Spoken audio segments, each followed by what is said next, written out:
Hi everyone, it is February 9th, 2020, and today we are doing the card reading for the week of Sunday, February 9th, for the entire week, or whenever you see the message. And the cards that I'm using today are the chakra cards.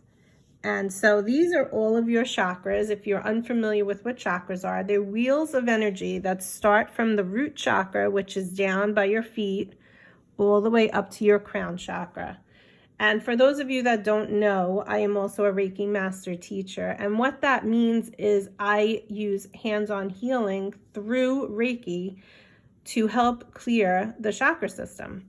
And so today I thought it was important because when we have energetic blocks in one specific area of our body, you might feel pain or a sensation in your physical body, but you also might experience something emotionally, and for that reason that chakra could become blocked or could become closed. I always tell my clients that when we find a blocked or a closed chakra, I imagine it as if it was a garden hose that's outside that's kinked. You know, it's kind of like twisted, and so the water cannot flow.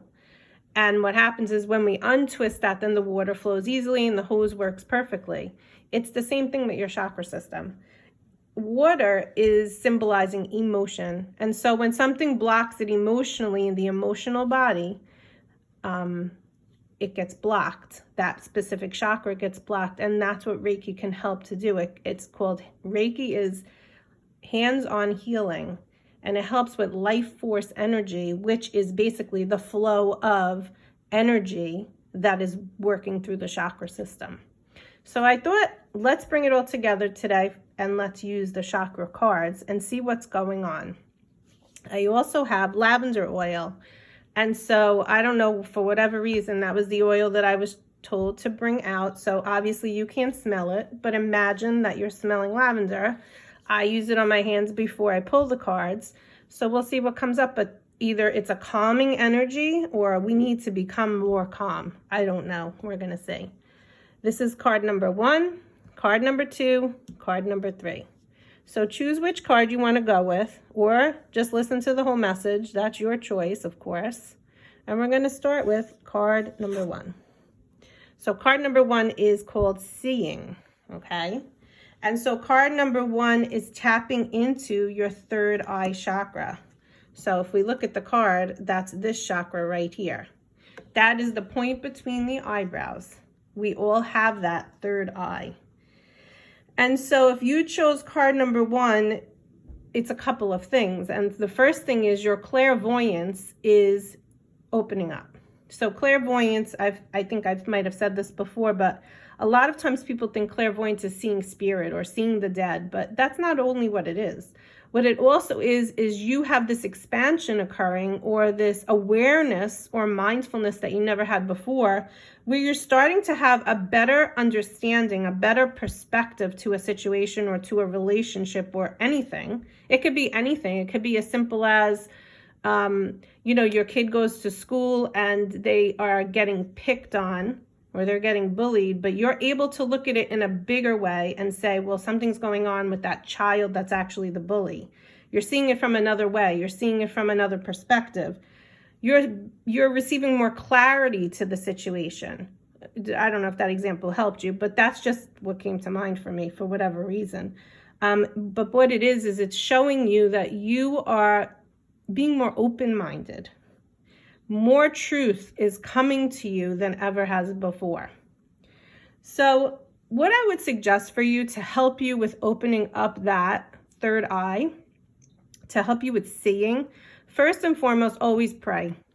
Pray to see the truth. Actually, this card is good for me too, because this came up for me in my yearly forecast, is to pray to see more clearly to situations that are going on in my life that maybe I wasn't seeing before, that I need to have a better understanding of. That's basically what it is. You want to pray to see clearly. See clearly what it is that you need to see, that is for the highest good of yourself, that is for the highest good of all others that are involved in the situation. Anytime you go through a situation that causes you grief, that causes you anxiety, that causes you anger, that causes you fear, what I would suggest is sit back a second, pause, and ask that question. Pray to your Creator. Ask if you can start to receive more guidance that can help you to see the situation in a clearer eye, to see the situation with more perspective, to see the situation with more clarity. So that's our first card, and that is your third eye chakra. That obviously needs a little bit of help. Card number 2 is relationships, okay? So this chakra is right here, the orange, your solar plexus. I didn't say that also. Each chakra has a color. You obviously see that. The third eye is this indigo color. That's card number 1. And card number 2 is your sacral chakra, which is the orange color, okay? So now relationships. So if this card was the card that you chose, you're working on relationships in your life. You're working on whether it is having freedom and liberation from a relationship, or maybe it is trusting more in relationships in your life.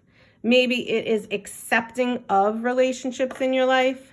Maybe it is harmonizing, having a healthy boundary around a relationship, having less toxic stress, tension in a relationship. Whatever I said, whatever was like the light bulb went off, that's what it is. You have to use your intuition in that.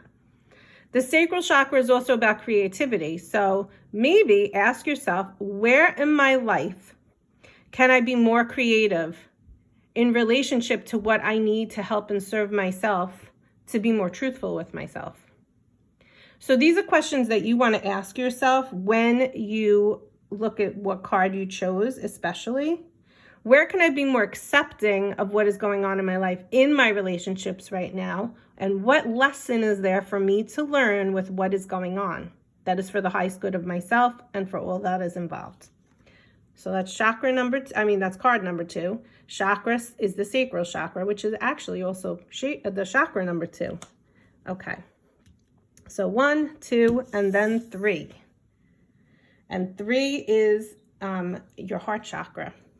3 is your heart chakra, and it is the middle ground between the lower chakras and the upper chakras. The color of light is green, and it's the heart chakra, and the card says passion.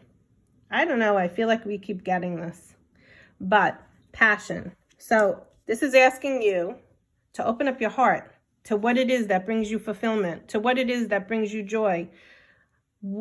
So remember what I just said about card number 2, sacral chakra is about creativity. Your soul must be yearning for something that you feel that you have not been experiencing. What can you do, or where can you find it to create that passion that you have been missing out on? It's time to start creating that in your life. If we put all the cards together, there is a theme. You're seeing what's going on in your relationships and where can you bring more passion into that relationship, right? So if we're putting all the cards together, it always makes sense to put them together. But what I want you to also do is be mindful of the card that you chose in the chakra that may need to have a little bit of caring and support more than the others for yourself. And it's either the third eye, the sacral, or the heart chakra. So this was a little bit of a different way of doing a reading today. The lavender now makes perfect sense because we need that to keep calm through this process. Lavender is very soothing. And while you work through this process, whichever card you chose, or if you want to bring them all together because you feel the whole reading is for you, you want to be kind and compassionate in the process of what you're working through towards yourself and towards anybody else that is involved. Okay, so I hope that this serves you whenever you see this message, and may you have a great day and a great week. Bye.